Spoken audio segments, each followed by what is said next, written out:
Para romo, suster, bapak, ibu, dan saudara-saudari yang terkasih, selamat sore berkat dalem.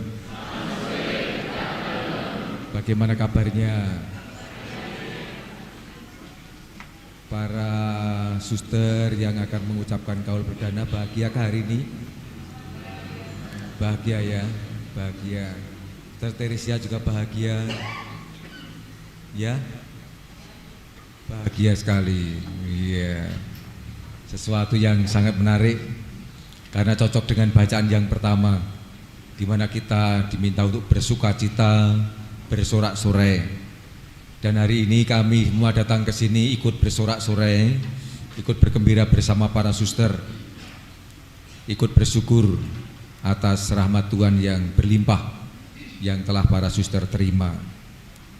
Nah, untuk mengawali permenungan ini saya mau bertanya kepada para novis yang akan mengucapkan kaul perdana ini. Ya. Saya dengar tadi katanya para suster ini sudah menyiapkan diri untuk ditanyai macam-macam. Sudah 2 hari 3 hari bertanya-tanya, kira-kira nanti mau ditanya apa. Sebenarnya saya tidak mempersiapkan pertanyaan sebenarnya. Namun karena ditantang yo mau tidak mau harus. Iya, gitu ya. Nah, saya mau bertanya mulai dari mana dulu? Sini dulu atau sini dulu?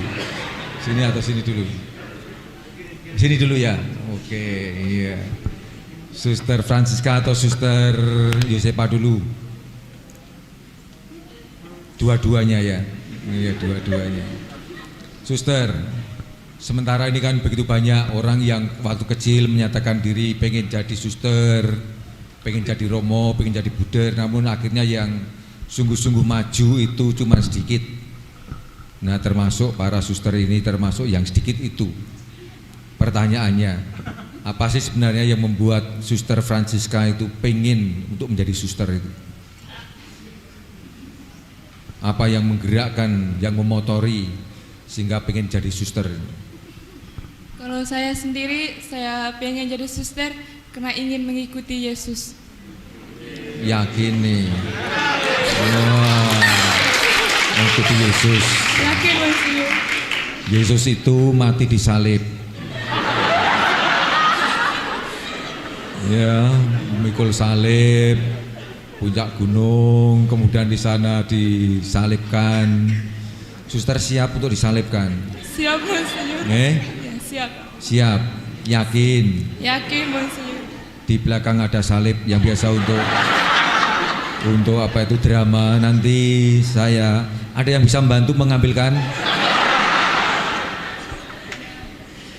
Siap ya. Jadi mau ikut Yesus untuk disalibkan. Iya. Iya. Tepuk tangan terfasis sekali. Nah, lebih lanjut. Kalau Suster Yosefa Elizabeth, apa tadi namanya, susah sekali. Suster Yosefa. Kalau Suster Yosefa apa yang memberi motivasi atau menjadi alasan utamanya mau jadi suster itu? Terima kasih Monsinyur. Kalau dari saya mau jadi suster itu mau ikut Yesus. Mau ikut Yesus. Ikut Yesus bener nih. Benar Monsinyur. Caranya gimana?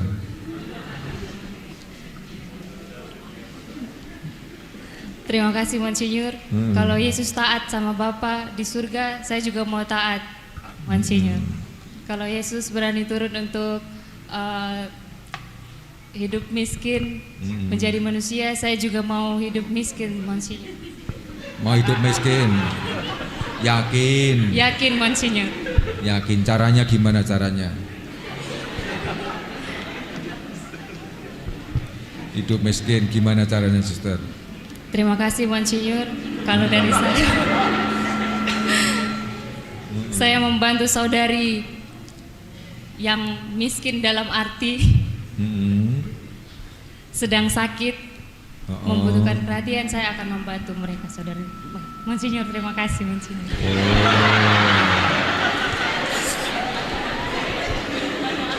Jadi hidup miskin dengan cara membantu, orang yang sedang sakit.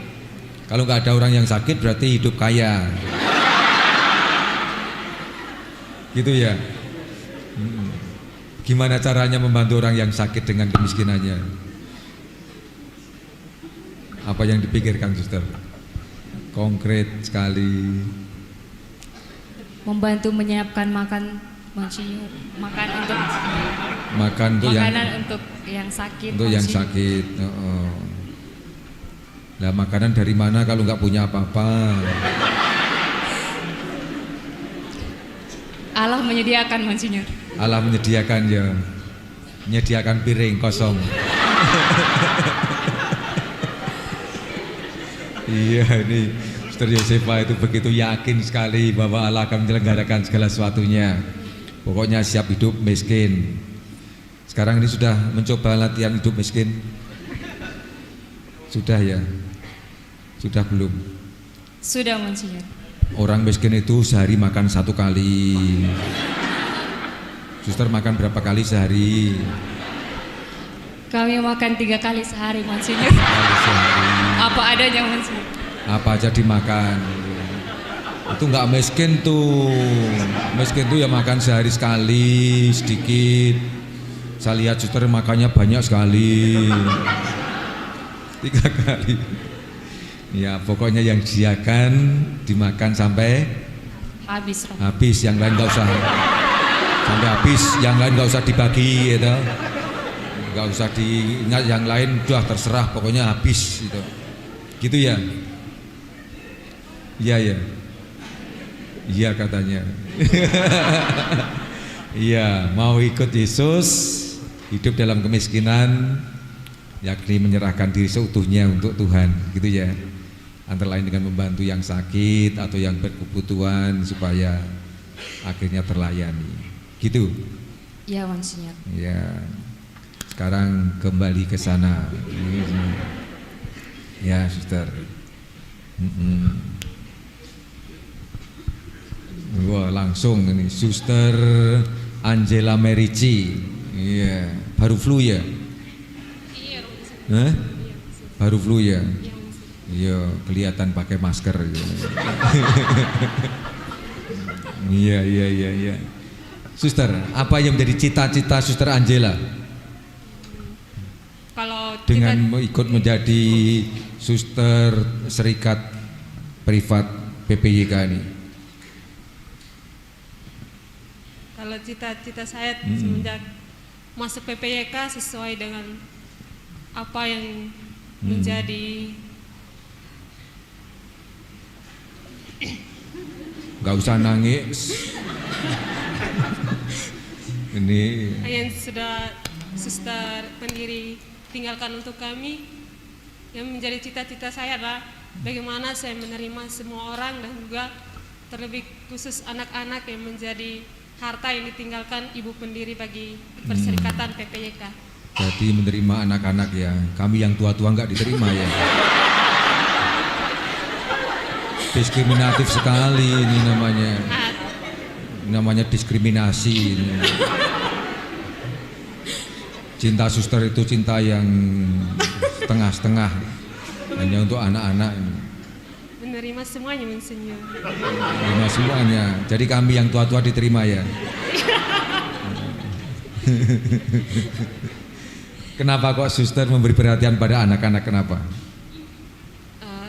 Yang pertama itu harta yang ditinggalkan oleh ibu pendiri untuk perserikatan, dan juga itu juga menjadi bagian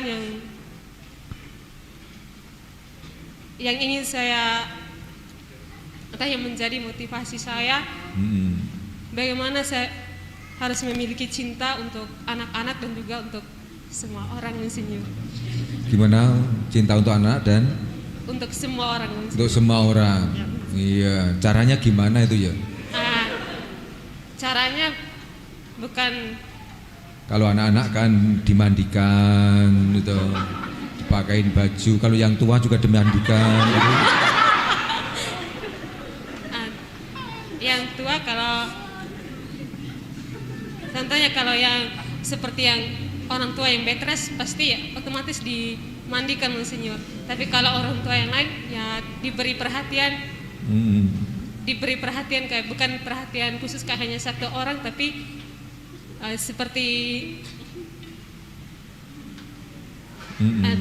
karya pelayanan juga dari bagian dari PPYK. Itulah bagaimana merawat yang orang tua Monsinyur, yang panti jompo.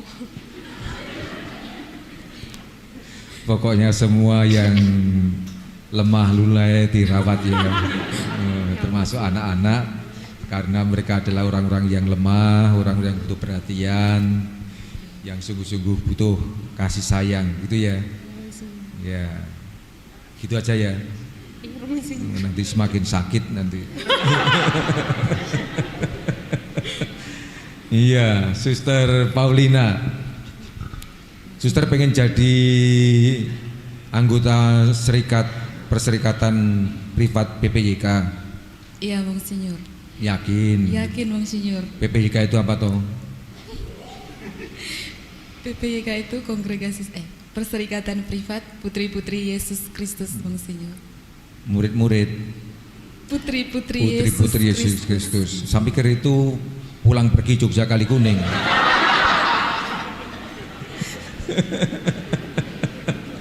Putri-putri Yesus Kristus ya. Putri-putri Yesus Kristus. Apa yang menjadi kekasan dari PPYK ini menurut Suster Paulina? Kalau menurut saya itu menerima semua orang yang lemah, miskin, ya semua orang yang tersingkir, yang semua orang yang merasa ditolak, pokoknya yang lemah, miskin dan terlantar seperti anak-anak dan jadi yang diterima itu hanya yang mereka itu ya, dan juga yang lemah, miskin, tersingkir, ditolak. Yang lain-lain itu semua orang yang kami lihat sebagai wajah Allah yang hadir di dalam diri semua orang tersebut. Jadi menerima itu kekasannya di situ ya. Iya, Monsinyur. Yakin itu kekasannya. Yakin ya. Iya, Monsinyur. Sekarang kita tanya pada pimpinannya ya, benar enggak ya?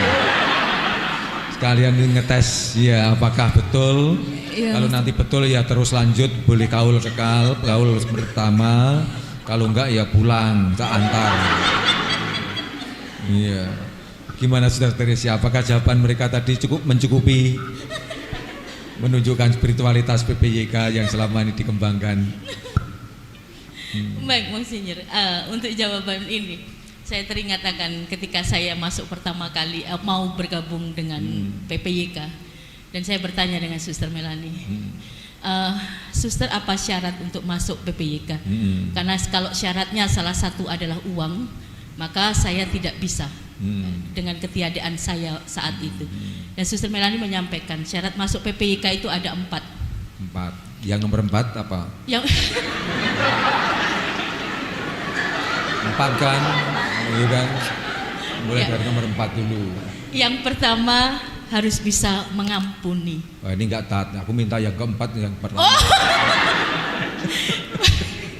Bisa mengampuni, oke. Iya, yang pertama adalah bisa mengampuni. Yang kedua punya hati, punya cinta. Punya hati, punya cinta. Ya. Yang ketiga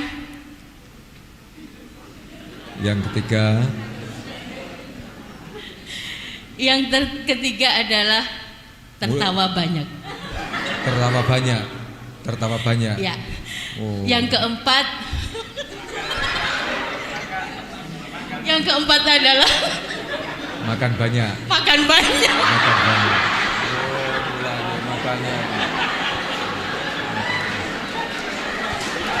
Dan akhirnya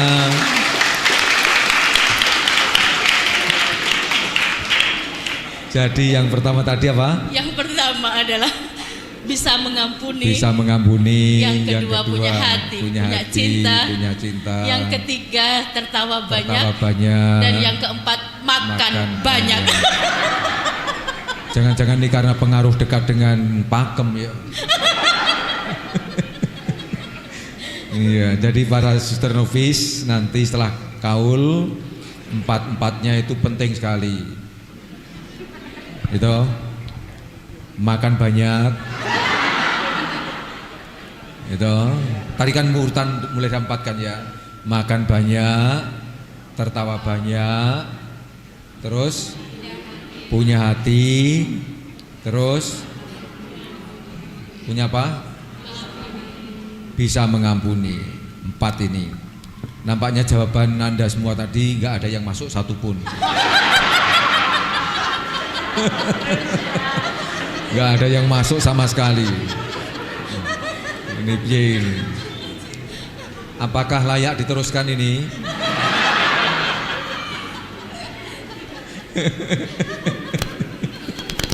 Iya. Jadi ada 4 ini dari pengalaman Suster Teresia ketika mau masuk. Dulu wawancara dengan Suster Melania ya. Benar Monsinyur. Jadi 4 itu ternyata sudah berkembang sampai sekarang ini menjadi tadi itu pengen mengikuti Yesus, manggul salib sampai mati, tanpa makan, tanpa ketawa.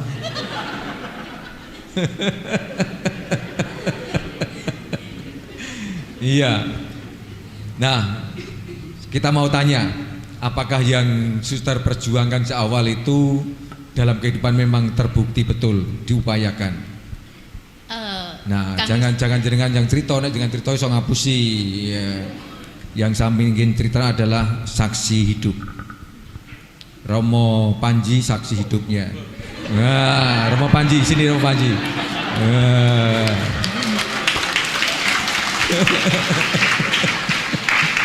Iya, ini Romo Panji saksi hidupnya.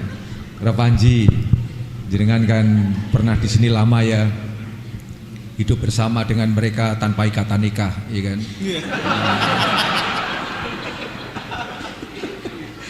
Bagaimana menurut Romo Panji waktu ada di sini bersama mereka dalam asuhan mereka? Apakah mereka ini memang menghidupi 4 hal tadi? Mengampuni, tertawa banyak, makan banyak, terus punya hati. Nah, jujur ya? Wah, harus jujur. Dengan kami itu jujur. Puji Tuhan, saya mengalami kehidupan bersama Suster PPIK ya. Bisa tertawa banyak ternyata ya. Iya. Bisa tertawa banyaknya karena Suster Tres juga ternyata senang tertawa besar. Oh iya. Besarnya seperti apa contohnya itu? Nah, yang ini. Oh ini ya. Besar suaranya. Jadi tertawa besar bagi saya buat Suster Tres ya. Ketika tertawa besar itu memperlihatkan kebahagiaan sebagai seorang pemimpin ya. Terkecuali kalau tertawa sendiri-sendiri. Iya. Kebahagiaan juga sebagai seorang ibu kami ya, ibu saya ya. Dan juga yang nggak bisa dilupakan ya makan banyaknya. Makan banyaknya. Jadi dia makan banyak ya. Menghayati spiritualitas. Saya juga makan banyak. Oh iya. Kelihatan. Jadi ibu sama anak nggak ada bedanya ya. Meniru. Ya. Tapi saya melihat bahwa yang pertama tadi apa punya hati ya. Punya pengampun, bisa mengampuni. Bisa mengampuni ya. Terus yang kedua punya hati. Punya hati ya. Yang ketiga kok malah ngetes aku. Tentu saja kalau dilihat bahwa yang kedua ini sangat kerasa ya, bahwa semakin banyak suster, semakin juga banyak anak-anak, bahwa di mana di situ ternyata punya hati ya, untuk menerima segala latar belakang ya, dan juga segala golongan, bukan menjadi sebagai orang yang diasuh aja, tapi jadi satu keluarga ya. Jadi sudah merasakan jadi keluarga suster? Sudah ya. Bener atau bohong? Suster Tresnya galak gak? Jujur atau bener? Tapi intinya adalah ketegasan ya. Jadi kalau saya melihat Suster Tres itu bukan masalah tertawanya ya, tapi ketegasannya. Dan di saya punya hati ya. Dan yang saya rasakan adalah peduli, Monsinyur ya. Beliau selalu peduli kepada para suster ya, kepada anak-anaknya ya. Bahkan sampai sekarang saya sudah bisa ditabiskan menjadi imam pun karena perhatian dan doa dari para suster, terutama Suster Teresia gitu. Ini jujur loh ya. Jujur. Kelihatan kalau jujur Romo. Mosok Romo anyar nggak jujur yo. Apalagi Monsinyur? Itu toh. Masih banyak sih. Masih banyak ya. Iya. Romo, mungkin Romo bisa cerita pengalaman Romo waktu ada di sini bersama mereka itu, apa yang paling mengesan dari para suster ini? Yang paling mengesan dari para suster itu pertama datang tuh saya pikir suster pramuka. Warnanya tuh coklat. Oh iya, memang pramuka ini, seragam pramuka. Pramuka model baru nih. Ya, saya senang sama suster itu kalau ngajak di sana tuh, yaitu bajunya coklat ya, maka senangnya tuh berkebun, nyangkul, atau nanam tanaman ya. Saya ingat juga dulu nggak cuma di Kali Kuning, tapi juga di Pakem ya, bercocok tanam ya, bagaimana menanam cabai, sawi. Masa Terus cabai ditanam? Bibitnya yang ditanam. Oh bibitnya. Terus dijual ya, ada yang dijual, ada yang dimakan sendiri ya. Saya juga kadang-kadang bisa bikin kue karena juga diajarin sama suster ya. Jadi sampai sekarang hobi bikin kue itu ya masih terjadi ya, masih dilakukan. Karena juga ingat dulu pernah membuat kue terus dijual di Kota Baru ya, Kota Baru, terus di Kidologi ya, dan bahkan dulu saya kan sekolahnya di Kanisius Pakem ya, jualan nenteng bapau ya. Nenteng bapau. Sambil sekolah jualan gitu ya. Iya, jualan. Dimakan sendiri atau dijual betul nih? Kalau melihat dari posturnya kelihatan dimakan sendiri. Bilang suster nggak laku, daripada basi saya makan sendiri. Oke, terima kasih Romo. Iya, matur nuwun. Nah, sebuah sharing yang sangat luar biasa dari para suster, baik novis maupun Suster Teresia. Pengalaman bagaimana menghidupi panggilan untuk menjadi seorang PPYK yang sejati. Macam-macam. Tadi kelihatan sekali ketika awal cita-citanya bagus sekali kan. Pengen mengikuti Yesus, bersama Yesus memanggul salib sampai Gunung Golgota, mati untuk kebahagiaan orang lain. Ya. Itu kiranya cocok sekali dengan apa yang diwartakan dalam bacaan yang pertama. Yang menjadi orientasi kita menjadi seorang yang terpanggil tidak lain adalah kebahagiaan yang sejati. Kebahagiaan sejati itu bagi kita orang beriman tidak lain adalah bersatu dengan Kristus. Maka itulah yang menjadi orientasi paling utama dalam kehidupan ini. Kalau bukan itu, jadi suster seperti ini rasa-rasanya pasti akan banyak kecewanya, ya kan? Kerja keras, nggak menikmati hasilnya, ya kan? Mencangkul, nanti hasilnya dijual untuk kebersamaan, ya kan? Kalau itu yang orientasinya pasti akan gagal. Namun sebaliknya, ketika orientasi adalah keselamatan, kebahagiaan yang sejati, sebagaimana diwartakan dalam bacaan yang pertama, yang dijanjikan oleh Allah, maka itulah yang akan menjadi kekuatannya. Suster Teresia telah mencoba untuk menghidupinya selama 25 tahun hidup membiara, dan rasanya lama-kelamaan semakin terbukti sukacita itu. Makanya semakin banyak, ketawanya semakin los gitu, lepas, wah, gitu. Nah, dan di situ ada sukacita. Ya, saya membayangkan kalau suster ketawa, melihat ketawaan suster ini, rasanya koyo orang di beban barblas, kecuali beban badannya. Ada sukacita. Ini kegembiraan orang yang beriman, kegembiraan orang yang terpanggil, ketika bisa menghadapi segala sesuatunya dengan penuh kerelaan, penuh kegembiraan, dan semua karena ketaatan kepada Allah. Tentu saja dalam perjalanan tidak akan selalu mudah, tidak akan selalu gampang. Maka hari ini Yesus memberikan ajaran kepada kita semua. Bagaimana caranya supaya bisa menghidupi itu semua. Yesus memberikan pengajaran yang sangat bagus sekali dalam bacaan Injil hari ini. Yakni ada 3 hal. Yang pertama, untuk melakukan hidup semangat tobat seperti dan menjadi seperti anak kecil. Pertobatan seanak kecil itu sangat mudah kita pahami. Contohnya, anak kecil berebut mainan, saling dorong, seperti kan sorok, saling dorong. Kemudian satunya jatuh, nangis.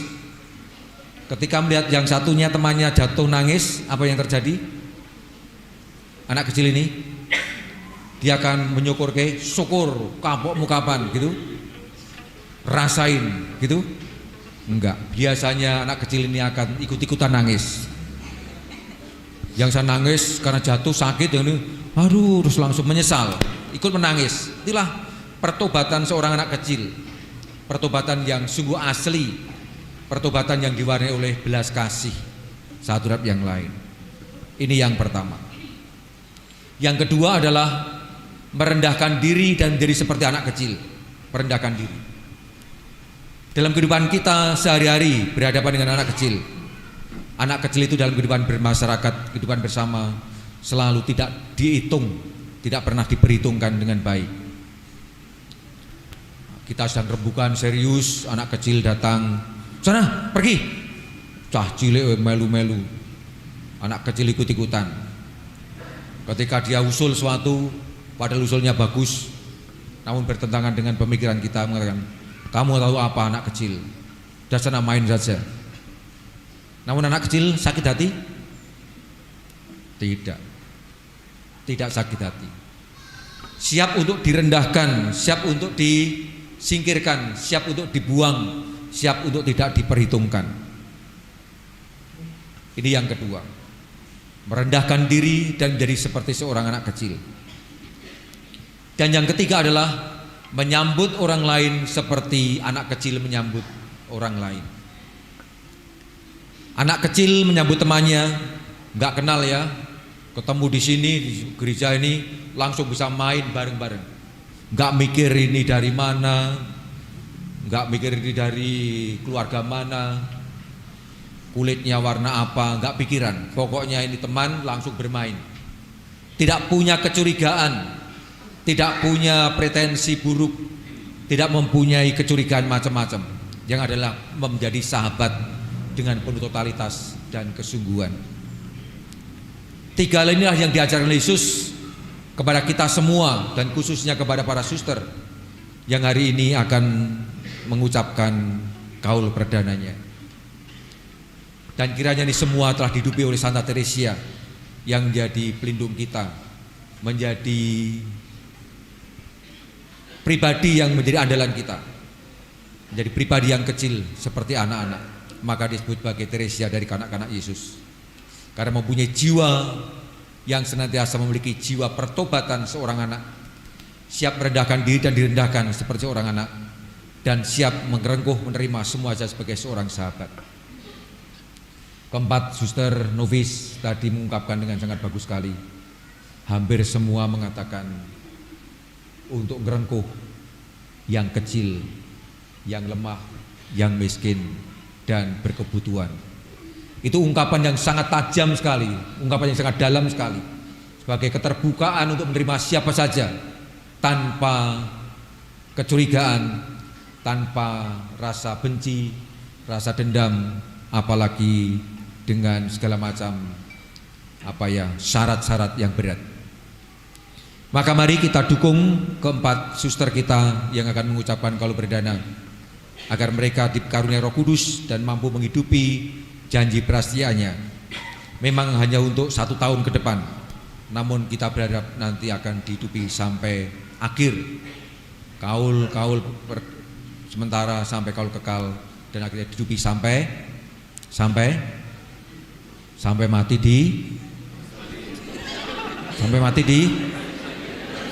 di kuburan,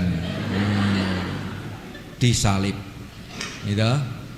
Ngaten nggih.